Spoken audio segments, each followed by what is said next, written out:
የማይረሳ ትዝታ ካለ እንደው በዚህ አጋጣሚ ለተመልካቾቻችን ትዝ የሚለኝ ገና አንዴ ገጠር በሰባለኝ ሂጄ ቦርዴ ይዘጋጃል። ገና ቦርዴ ማዘጋጀት ባህል ነው እንግዲህ በከፋ ባህል ቦርዴ የሚባል ዝግጅት ይዘጋጃል። እሱን ጠጥቼ በጣም ጠጥቼ ማላቆን ሰክሬ ሞቅ ያልኩበት እንትን ነው ትዝ የሚለኝ። ያ ትዝታ ነው እስካሁን የማይረሳው። እሱን ነው ትዝታ አድርጌ በአመት አመት ቦርዴ እጠጣለሁ። በገና በዓል ቦርዴ ማስት ነው ግድ ነው።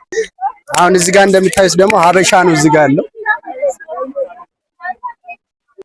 ከድሮ ጀምሮ ማለት ነው። የሀበሻ ልብስ ነው የሚሸጡት ከድሮ ጀምሮ ጥንት መሰረት። እንዴት ነው ቢዝነሱ ያዋጣል? ቢዝነሱ ያው እንጀራ እንበላበት፣ ልጆች እናሳድግ፣ እናስተምርበታለን። ከዛ በላይ የለውም። በጣም ደስ ይላል። ቦንጋ ላይ የመጀመሪያ ሀበሻ የሚሸጡ ሰውዬ እሳቸው ናቸውና እንግዲህ በዓል ቀን ስመጣም ሆነ በሌላ በሎካል ደይም ሁሉ ጊዜ እሳቸው ጋር ሀበሻ ታገኛላችሁና በዚህ አጋጣሚ የገን ኦሪጂናል ልብሶች በዚህ ገብሩ ምንጄ ጋር አለ።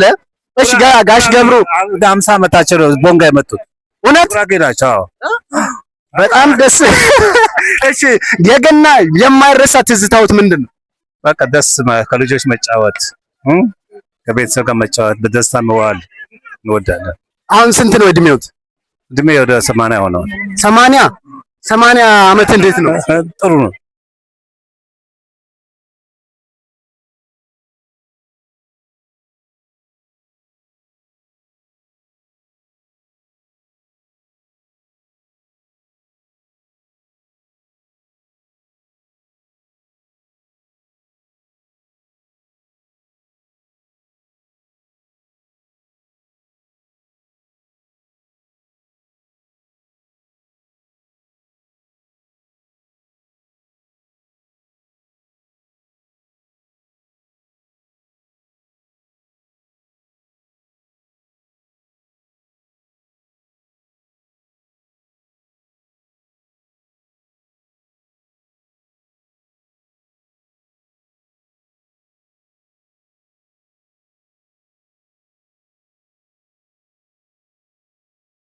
በቃ በደስታ በሁሉም በፍቅር ቤተሰብ በፍቅር መኖር ቢኖረንም ባይኖረንም በፍቅር ደስ ይላል። እሺ እንኳን አደረሰ የምትሉት ሰው ካለ በዚህ አጋጣሚ? እንኳን አደረሰ ቦንጋ ሁሉም ያለ ሰው በሁሉ እንኳን አደረሳችሁ።